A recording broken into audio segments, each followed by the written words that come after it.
Ezekiel Thorne stood tall beneath the twin suns, boots polished, vest creased, jaw set like stone.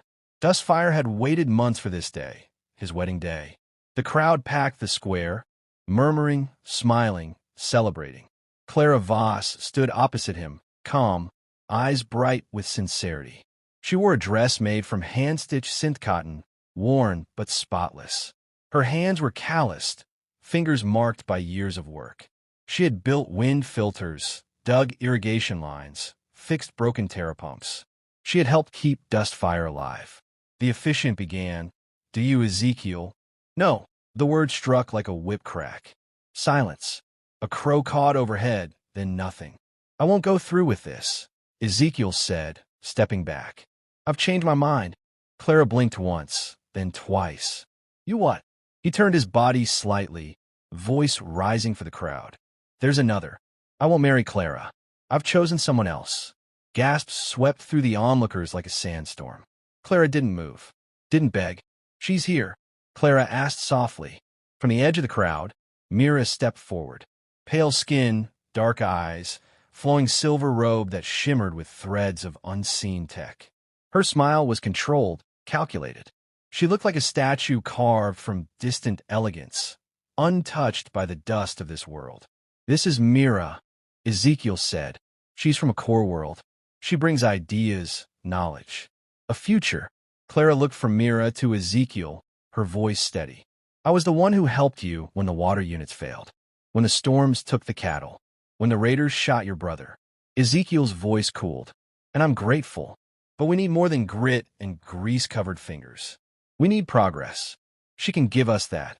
Clara stared at him a moment longer.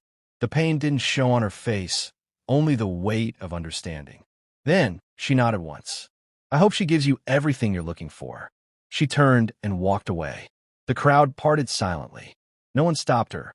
The ceremony dissolved. People shuffled, awkward and confused. Someone muttered, "Didn't think he had it in him." Another replied, "Should have stayed with the woman who knew this land." Later that evening, Ezekiel and Mira stood on the mayor's balcony. Below, workers began dismantling the wedding decorations. Mira sipped wine from a flask that glittered in the starlight. Ezekiel looked out over Dustfire, pride welling in his chest. "She was emotional," Mira said. "She was strong," Ezekiel replied. "She just wasn't what I need now." "You made the right choice," Mira whispered, brushing her fingers along his sleeve. "Together, we'll transform this place. Trust me." And he did. For now. But in the outskirts of Dustfire, in a half-collapsed storage barn, Clara lit a lantern and unpacked her tools. She slid her hands into old gloves, cracked from wear. The silence was her companion. She didn't cry. She didn't curse. She got to work. The wind howled across the plains, kicking up dust and memory. The town would forget this day quickly. But Clara wouldn't. Some things don't need remembering when they burn that deep. In the weeks to come, those who needed help fixing broken valves or programming old solar panels went east to the edge of nowhere where Clara lived alone. And when they returned, their machines worked, their eyes clearer. Ezekiel barely noticed. Not yet. He was busy chasing a future he didn't understand, beside a woman who never got her hands dirty. And Clara, she never looked back. Mira moved into Ezekiel's home without hesitation. She replaced the sturdy wooden furniture with sleek alloys and fiber light panels. The walls hummed with ambient temperature control. Ezekiel watched it all unfold with fascination, convinced he'd made the right decision. She spoke of trade routes, energy credits, and turning Dustfire into a central node between colonies. She called it the new frontier of commerce. Ezekiel ate every word. At council meetings, Mira sat beside him, whispering suggestions, steering conversations. She proposed replacing the town's water-sharing system with a credit-based one. She recommended scanners to track citizen productivity. The townsfolk complied slowly, unsure but unwilling to oppose Ezekiel directly. His authority still held weight. Myra's people arrived, silent, uniformed, their eyes constantly scanning. They said little, carried sleek rifles, and rarely smiled. Ezekiel introduced them as security consultants, a precaution. "We're protecting progress," he told the townspeople. "It's a new age." But behind closed doors, the mood was shifting. People began whispering Clara's name again. Her fixes worked better than Myra's imports. Her advice had no price. She never demanded loyalty. She simply helped, then vanished back into the dust. Children began sneaking out to her place with broken bots and scorched wiring. Farmers followed. Some returned with parts she salvaged from forgotten wreckage. Others came back with only words, principles, warnings. She told them, "Easy answers rarely hold weight. Make sure you're not trading freedom for convenience." Ezekiel dismissed it. "She's bitter," he told Mira. "She doesn't understand what we're building." Mira tilted her head. "She's obsolete. In time, no one will remember her." But even Ezekiel started to notice things Mira ignored. Dustfire felt colder, less alive. People avoided eye contact. The market thinned. Families stopped gathering in the square. He passed old friends who offered only curt nods. He visited Clara's old workshop one evening. It was empty, but cleaner than expected. Tools still hung in order. A metal flower she once made from scrap sat on the windowsill. Ezekiel held it, felt its weight, and something shifted in his gut. Back home, Mira greeted him with a glass of synthetic wine. "Let's discuss the resource audit," she said. "Some citizens are falling behind." He frowned. "They're tired. The last dust storm wrecked half the farms." "Then they should have worked harder," she replied. "We can't afford weak links." He paused. "You've been talking about cleansing. What do you mean by that?" "Non-contributors will be relocated," Mira said. "Temporary isolation. Motivation by necessity." "Clara." Mira raised an eyebrow. "She's irrelevant." Ezekiel didn't sleep that night. He watched the lights of Dustfire flicker and fade. He remembered Clara beside a broken irrigation pipe, sleeves rolled up, grime on her cheek, laughing as water finally surged again. He remembered her standing firm during the cattle raid, firing from the rooftop without flinching. He remembered the way she never asked for praise. He looked at Mira across the room. Untouched, unreadable, perfect in form and feature. She never bled for this place. She never bent without breaking. In the morning, new patrols moved through the town. Faces covered, weapons charged. People shut their doors. Clara's name disappeared from the public registry. Ezekiel watched it happen, and for the first time, he felt something heavy settle in his chest. This wasn't progress. It was control, dressed in silver and smiles. And Clara, she was more alive in exile than Mira was in power. The first tremor came without warning. Power surged, then cut. Lights flickered across Dustfire. The town square's new surveillance tower crackled before collapsing in a burst of sparks. Ezekiel stood outside his home, staring at the failure. Myra's voice came over comms, calm and cold. "A minor disruption. Remain indoors." But Dustfire didn't remain indoors. People gathered. Whispers turned into shouts. The patrols moved faster, rifles unholstered.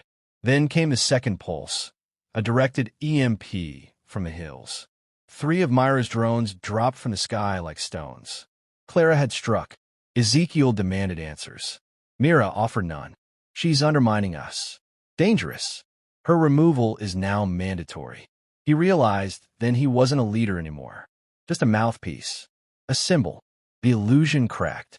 That night, Ezekiel left without clearance. He rode an old sand cycle through the canyons, toward the outskirts. He found Clara wiring ancient generators into makeshift coils.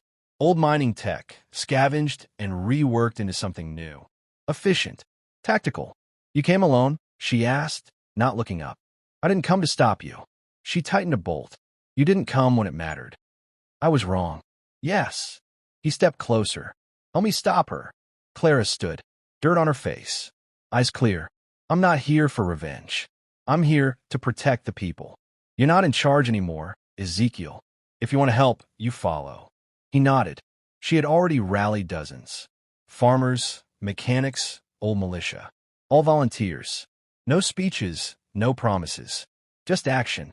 When Mira launched her takeover, it was fast.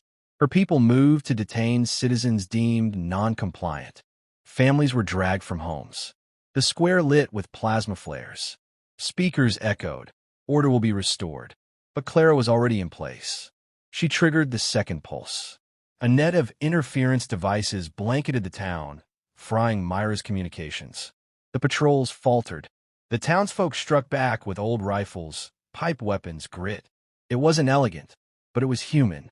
Ezekiel fought beside them. No armor, just an old revolver and a will to make something right. Clara led the charge. She moved like someone who'd planned this for weeks. She didn't shout commands. She made eye contact, gave nods, patched wounds mid-battle. Her team followed without hesitation. In 1 hour, Mira lost the town. Cornered inside the council hall, she activated her failsafe, an orbital beacon meant to summon reinforcements. Clara reached it first. She severed the uplink with a focused charge, overloading her own power core in the process. Sparks burned her hand, but she didn't flinch. Ezekiel stood over Mira as she reached for a hidden blade. He kicked it away. "You lied to me. I offered evolution," she hissed. "You offer control." Mira was restrained and locked in the old silo, now repurposed as a holding cell. Her people surrendered or fled into the wastelands. Clara didn't celebrate. She moved through the streets, checking damage, organizing repairs, comforting families. Ezekiel found her hours later, wrapping her burned hand in cloth. "You saved all of us." "No," she said. "We saved each other." He lowered his head. "You should have been the one at the altar." Clara met his eyes, voice firm. "You want to polish. I only had purpose. I see that now. It's too late for seeing. Just act." She walked away, her steps slow but steady. Ezekiel stood in the ash of a battle he helped ignite, watching the woman he betrayed rebuild everything he almost destroyed. Ash still clung to the rooftops when morning came. Dustfire was quiet, the kind of silence that follows after something sacred breaks and is slowly put back together. Clara stood at the center of it all, directing repairs, assigning tasks, stabilizing what was left. The town listened without question. She gave no speeches. She didn't need to. Mira remained locked beneath the silo, her influence broken, her command silenced. Ezekiel had watched her transformation crumble. She wasn't a prophet of progress. She was a colonizer with polished lies. He hadn't just betrayed Clara. He had nearly handed over the soul of Dustfire. Ezekiel moved slower now, careful. He helped where he could, hauling debris, rewiring power lines under Clara's instructions. No one called him mayor anymore. No one needed to. He approached Clara late in the day as she inspected the cooling towers. Her hand was still bandaged from the pulse overload. She didn't look up when he stopped beside her. "I used to think leadership meant being the loudest voice," he said. Clara didn't answer. "I thought I needed someone who made the world look better, not someone who actually made it better." Still silence. "I'm sorry. For everything." Clara's voice was low, even. "You weren't the first man to mistake shine for strength. And you won't be the last. I didn't deserve you." "No, you didn't." That cut clean. But he didn't turn away. "You think there's anything left for me here?" "There's always work that needs doing," she said. "If you want redemption, earn it." He nodded. "Then I'll work." Days turned into weeks. Slowly, the town took shape again. Not the version Mira promised, but one Clara envisioned.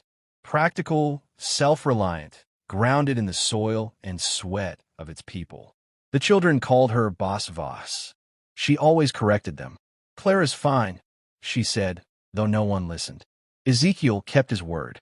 He worked in silence, taking orders, fixing what he once ignored. He didn't ask for forgiveness again. Clara didn't offer it. Forgiveness wasn't a word she handed out. It was something shaped with time. One evening, as the suns dipped low, Clara stood on the rebuilt observation platform. Ezekiel joined her, a step behind. "Dustfire's different now," he said. "It's honest now." He nodded. "I still remember the day I left you standing there." "I don't." She turned slightly. "I left you that day, not the other way around." He swallowed hard. "You thought rejecting me was your decision," she continued. "But I chose to walk. I chose to build something stronger without you." "And you did." "Yes, I did." She looked out over the horizon. Green patches now dotted the barren land. Water filters buzzed quietly.